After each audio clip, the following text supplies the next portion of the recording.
We'll take another story. A former Director General of the Labour Party's presidential campaign, Doying Okukpe, has faulted the mantra, Nigeria must move from consumption to production, used by PetrObi during his 2023 presidential campaign, saying that PetrObi did not have any policy document to back the mantra. Okukpe made the comment on Tuesday while assessing President Bola Ahmed Tinubu's administration. He argued that Tinubu has a superior policy document compared to his challengers in the 2023 elections. Let's take a look. As for PetrObi, PetrObi has not given any document to Nigerians as to what he was going to do. I can tell you for a fact. All we were saying was that we want to take Nigeria from consumption to production. Good rhetorics, but it's not grounded either in policy development or in principle application. But I never supported Bola Tinubu. He's not my person. We're not in the same party. But in retrospect now, his reform, his agenda, his agenda that he brought. Hi guys, I hope this video finds you well. All right, 2022/2023, there's this rumor, that was on social media that Tinubu, was positioning the son. While he was not yet a president, he was positioning the son to become the next governor of Lagos. All right. Now, the wave it aside there. Right now, Rufai Oseni, Arise TV, they've come out to confirm that the next governor of Lagos State is who? Tinubu, son Tinubu. You're no longer in democracy. All right.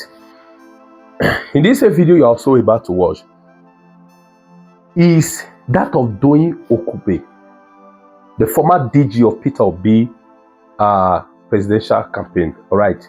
Now, most politicians in Nigeria, I want you guys to understand, they don't love us. They don't love the masses. No, they don't. What they are after is transactional politics. Anything that can put food on their table, you understand, they will dance around it. Even if they betray their ancestors, they don't care. They betray. Now, Doying Okukpe, remember last week, he came out and lied against PetrObi that PetrObi, the word Emiloka that is saying that Tinubu said before this thing was lying. No. The likes of us prove it by bringing a fat evidence to counter his lies. All right. Now, against guys come, I said before election that PetrObi never had written policy document. He said he never had as a DG. Now, Arise TV, Rufai Oseni to be precise, he said that is fallacy because it was the one that was on PetrObi that we understand you have your plans and all, but want to see the written document, and it was given to them. So Rufai, he referred Okukpe back to the PetrObi wrote. You understand, in his plans, whatever, the number where that one is indicated, his policy and everything. This is out there. So what is amazing is that why with the likes of old man like Okukpe coming down to lie blatantly, something that is in the public, I don't understand. Fully your old age, Okukpe should be above 60.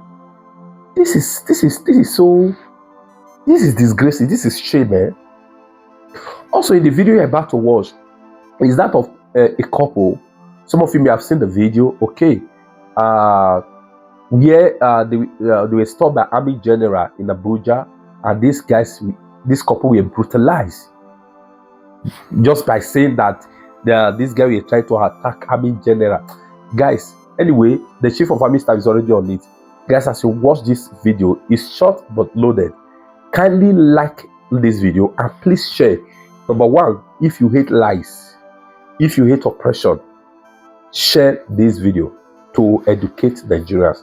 Let me give it a thumbs up so that Facebook and YouTube can recommend it. God bless you. In case it's your first time coming across my video, I want to welcome you especially to Holy Ghost Song platform. It's a platform that tells you undiluted truth. Let's watch it now. God. With this video showing a major general of the Nigerian army and 2 other soldiers brutalizing a young couple in Abuja. The couple, Bashima Care and Lami Jennifer, were traveling along Gwarimpa and was accused of passing the convoy of the Major General G.S. Mohammed and Corporal A. Abubakar. The couple were reportedly stopped with blaring sirens and brutalized. Let's take a look. How did I pass your car? How did I pass your car? How did I pass your car? Oh, God. It's not fever, that's why he's dragging. My sister, come down.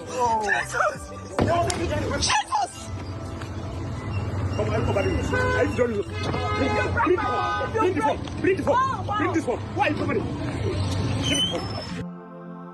Well, all right. Thank you, Rufai, for sending me this story and making it go viral, because you did make it go viral. I think these are the sort of stories that we need to bring into the front burner. I did reach out to the army, and I think that they've also put out a tweet. Let us just read that tweet that the army spokesperson wrote onto it on X. He wrote, "The circumstances leading to this incident are not clear at the moment. However, the acting chief of army staff, Lieutenant General Olufemi Oluyede, has ordered the immediate investigation to unravel the true circumstances surrounding this altercation. The Nigerian Army remains committed to serving and protecting all law-abiding Nigerians as enshrined in the Constitution of the Federal Republic of Nigeria. Therefore, we urge the public to be rest assured that due diligence will be applied to reach a logical conclusion on this matter." Signed off by Onyema Nwachuku. But we did see a petition, and in that petition there was a detailed summary of how these couple, they're actually trying to get married, university graduates, and how they were bundled up in a car and taken to the police, to the army barracks. They were held for 8 hours. In the petition, they demanded, I believe, 150 million naira for compensation. And I think this happened around November 11th, correct me if I'm wrong. And then they asked for that compensation. Nothing happened. That's when they released the video yesterday. Truth has to be said.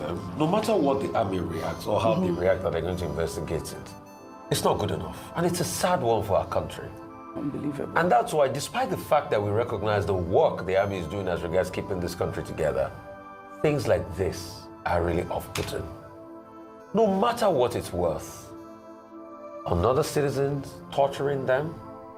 The America we so-called learn our democracy for, we don't learn army conduct.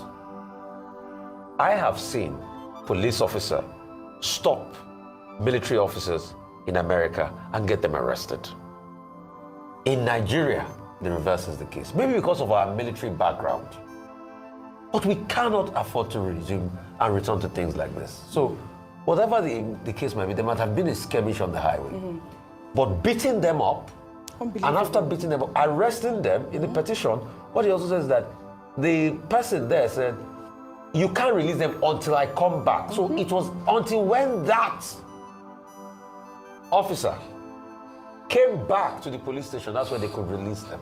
Unfortunate. So what kind of state are we running? And you can see the videos I thought it was important to put this out So there. we're going to wait on the army. Yes. A petition has been sent there. We're going to wait on the army to investigate. A petition was sent on the 11th. It was received around that time. They gave them till the 18th. Nothing November. Nothing was done about it. The army didn't respond. So it was when this video went out that the army now started responding to save face. No. We must do better in this country. Absolutely. This is not right now. I don't know the rules of engagement here. Vimbai, I know that you have some knowledge with, the military hierarchy somewhat. I mean, you could hear in that video, the man was saying, how did I pass your car? How did I pass your car? I mean, that's about all we know that happened, really. OG, when all things are equal, soldiers belong in the barracks. There's a reason why soldiers belong in their barracks unless they are on their special assignment. There's a reason why it's police and other law enforcement agencies that patrol, that manage infractions of the law. There's road traffic safety. There's a number of agencies that are deployed. If there was a skirmish or any infraction that happened on that highway, there are the necessary authorities that it would be responded to. Nobody, and that includes soldiers, just because you're wearing uniform, it doesn't empower you to take the law into your own hands, and not with this excessive use of force. So at this point, it's no longer about who was right and who was wrong, because sometimes they also say that your reaction to a mistake can be a mistake as well. And this is just unfortunate, because like Rufai is saying, there's been, you know, we're managing a PR situation that we just had with the army recently, you know, so we're trying to get through that, and then to have one or two individuals you know, bring the army into disrepute. We have to remember that it should be, under normal circumstances, it should be a great honor to wear uniform. Absolutely. It should be. I thought it was important to highlight the story, and we have the visuals out there. The names on the petition again, I'll repeat for the army to see. Major General G.S. Mohammed, as well as Corporal A. Abubakar, based on the petition. We will follow up on this story. In another development, former governor of Imo State, Senator Rochas Okorocha, on Monday appealed to the federal government to release the detained leader of the indigenous peoples of Biafra, Nnamdi Kanu. Okorocha made the call during a night of tributes held in honor of the late Ifeanyi Uba at the Nigerian Air Force Conference and Suites in Abuja, saying that the release of Nnamdi Kanu will serve as an honor to the late senator. Before the death of Iwanyanwu made a plea to Federal Republic of Nigeria. Ezife went to Villa and begged Nigerian nation. Ifeanyi Uba made a statement in the same line. I want to say to you, my brother, in whom I'm well pleased, Senate President, convey this one message. On behalf of these Igbos who are seated, that the best way to honor this great young man is the release of Nnamdi Kanu.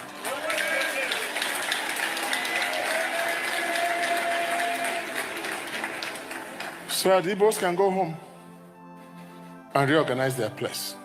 And I know you, Senator Akpabio, that even if you don't want to do it, send this message. For the sake of your wife, who is our daughter, send this message and get us a result. Or else,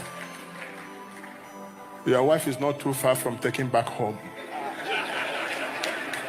Your Excellency, Mr. President, we are particularly happy that you are always coming to associate yourself with things like this. Nigeria still remains very grateful. Thank you, and God bless all of you. My people, my people. My people, my people. May Ifeanyi Uba's soul rest in peace. Dr. Bati, there was a little bit of comic relief there when he talked about, you know, Akpabio's wife and all of that. You know, I thought that was a good way to just light up the mood there at the ceremony. But also, the main conversation is about the release of Nnamdi Kanu. And I wanted to just pull up Omoyele Showore's tweet, which, you know, had been going around for a while, about this couple, Mr. Ifedi and Mrs. Chidi Ifedi Kalista. They said that they have been held hostage since 2021 at Wawa Barrack in Niger State. They were accused of being IPOB members. And, you know, there are several other Nigerians, especially from the southeast, abandoned in this Nigerian army barrack. I mean, I wanted to just pull this out so we can have this same conversation about either the release of Nnamdi Kanu and what it means for the people of the southeast. Okay, number one, I mean, the issue about the Showore tweet is that nobody should be detained unduly in Nigeria. The law is very clear, sections 35 and 36. Even when persons may have committed infractions, whether they are members of IPOB or of Oduduwa Republic, the law says that they have rights under the Constitution. To detain somebody from 2021 to date, whether it's by DSS or DMI, is a violation of their fundamental human rights, except there are extenuating circumstances. Even ACJA, the Administration of Criminal Justice Act, does not say that you can detain people indefinitely. That's an abuse. And our security agencies should desist from abusing people's rights. The second point, you mentioned Nnamdi Kanu. Well, I mean, that's a story that is on the table there. There have been many requests from many persons saying, release Nnamdi Kanu, find a political solution to it with government playing the ostrich and saying the matter is before the law courts and trying to balance, politics with the judiciary. However, I think that the night of tributes in honor of Senator Ifeanyi Ubah was a solemn occasion. It shouldn't have been converted into an opportunity for commenting of whatever category by whoever, whether in an iberiberistic manner or in any other manner. Because this was a young man who died at 52. He was a newspaperman. He was the publisher of the Authority newspaper. He was a sportsman. He established a football club called Ifeanyi Ubah FC. He ran to become governor of Anambra State. He didn't succeed. He ended up as a senator of the Federal Republic on the platform of the Young Progressives Party, YPP. And then he went abroad for surgery in July. The latest we had was that he had died. He was also an employer of labor, not just through the media or also sports. He was also the chairman of Capital Oil and Gas, with filling stations in the downstream sector, creating job opportunities. So his passing is a major loss. Really? And we'd like to commiserate with the people of Anambra South, with his wife, Uchenna Ubah, and his 5 children, who have lost a major breadwinner. I knew him personally when we were in government. He was very close to the administration. And, he was a very gentle, genial, friendly person, But you see, God knows best. God knows best. People will die Absolutely. when they will die. Absolutely. Only God knows when it will be anybody's call time. You're absolutely right. And, we have photos of Vice President Kashim Shettima, who joined his former colleagues at the Senate on Tuesday to pay glowing tribute to the late Senator Ifeanyi Ubah. Shettima said the free spirit of the late lawmaker, who died early this year, broke down political and ethnic barriers. Again, may his soul rest in perfect peace. He died too soon. We'll take another story. A former Director General of the Labour Party's presidential campaign, Doying Okukpe, has faulted the mantra, Nigeria must move from consumption to production, used by PetrObi during his 2023 presidential campaign, saying that PetrObi did not have any policy document to back the mantra. Okukpe made the comment on Tuesday while assessing President Bola Ahmed Tinubu's administration. He argued that Tinubu has a superior policy document compared to his challengers in the 2023 elections. Let's take a look. As for PetrObi, PetrObi has not given any document to Nigerians as to what he was going to do. I can tell you for a fact. All we were saying was that we want to take Nigeria from consumption to production. Good rhetoric, but it's not grounded either in policy development or in principle application. But I never supported Bola Tinubu. He's not my person. We're not in the same party. But in retrospect now, his reform, his agenda, his agenda that he brought, the Renewed Hope agenda, is the most credible document that can address and is addressing the current situation. And you can see it is being meticulously applied. Well, all right, okay. Rufai, let me take some comments before I come to you. This person wrote, calling Tinubu's reforms credible is a stretch when Nigerians are grappling with soaring inflation and economic hardship. As for Obi, substance over rhetoric, he's shown a track record of delivery with or without your policy document. Another Twitter user there goes, proven economic theories for production don't need to be backed up by any policy document. What PetrObi is saying is not rocket science. Politicizing simple economic theories is a sign of emptiness and failure. And then last Twitter user there goes, While everyone is entitled to their opinion, it's important to critically analyze the substance of each candidate's agenda. Credibility isn't just about promises, but about practical implementation, consistency, and public accountability. Nigerians need leaders whose policies are clearly documented, viable, and centered on solving the country's pressing challenges, not just rhetoric. Let's focus on assessing all leaders objectively for the good of the nation. Rufai, you're on fire. Over to you. Well, this politics, Doctor, that's why I can't come into this your political game. Oh, you can't be a politician. No, I'm sorry. Oh, okay. I don't have the temperament for it. You should know me. You should know the things I can do and I can't do by now. We were just discussing that up while I don't have the temperament for wishy-washy and all of that. No, I'm sorry. Real quickly, this is the same Doying Okukpe that was running PetrObi's campaign. We should ask him what changed. Okay, he's in Tinubu's side now, babe. He said he's not in Tinubu's side. And he said that Tinubu's policy is good. Yeah. Tinubu's policy is good. Can't you see how we're enjoying it in the last 18 months? We are. We are enjoying the pain of his very good policy. It's very good. The next thing he said PetrObi didn't have there was no policy document back. Yeah. Okay, now I've gone to open PetrObi's manifesto. You can go and also check page 20. Where he said, shift emphasis from consumption to production by running a production-centered economy that is driven by an agrarian revolution and export-oriented industrialization. And you can see, and he itemized it there, logistics, blue chip economy, and all of that. So maybe Doying Okukpe didn't read. But he was the DG of the campaign. How could he not have seen maybe he has gone due happened? to the alleged, corruption allegation or whatever that they said, he was supposed to pay more money. Maybe he had gone that time before they wrote the manifesto. Before the manifesto, okay. And so you can go and reach page 20 for further studies. Because he also needs to tell us the reason why he left the campaign, why they had to lie. Maybe because he was pending allegations of corruption case and all of that. So he should go and reach page 20. It's here. He wrote it here. I believe him, but I just seen it. No, I can see it. I mean, but Rufai, that basic rhetoric, though, isn't it just... Even just in layman's But he documented... even without you know why I was particular about this? You know why I laughed when I heard this story?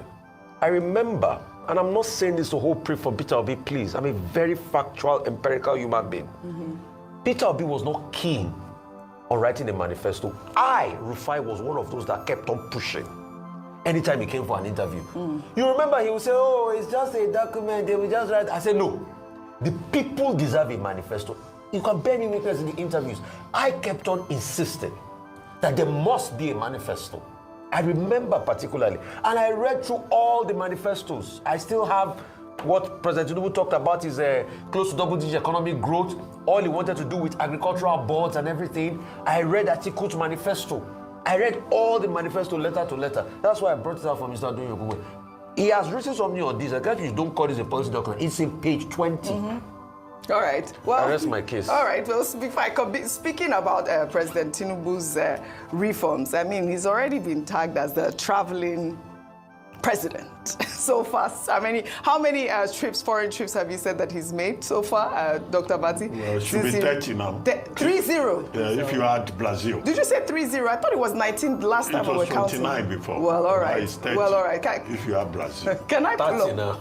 Yes. Well, he's been doing well trying to get reform. The president is the country's chief foreign policy officer, correct.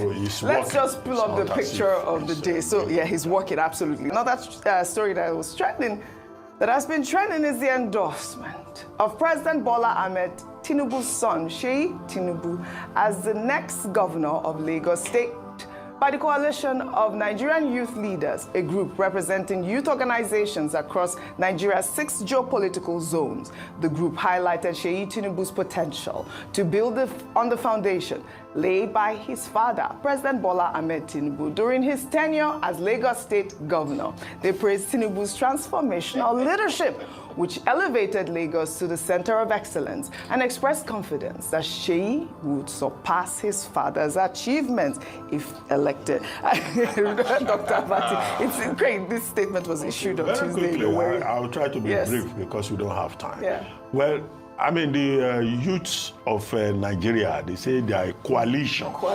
Well, they say they have a stake in who becomes next governor of Lagos. Let those youths be reminded that these are the same youths who have been told that if they came from anywhere outside Lagos State, if they don't do what the people of Lagos want, they can jump into the lagoon. So, but I don't know what gives them the confidence. Their premises are also suspicious.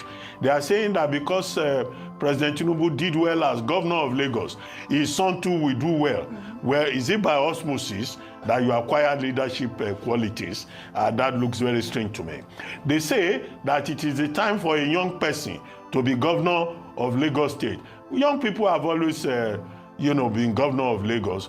Governor Tinubu, as he then was a young man. How old was Babatunde Raji Fashola when he was governor? How old was Ambode? How old is Sanwo-Olu that is there? He's still a young man. He's not even 60 yet.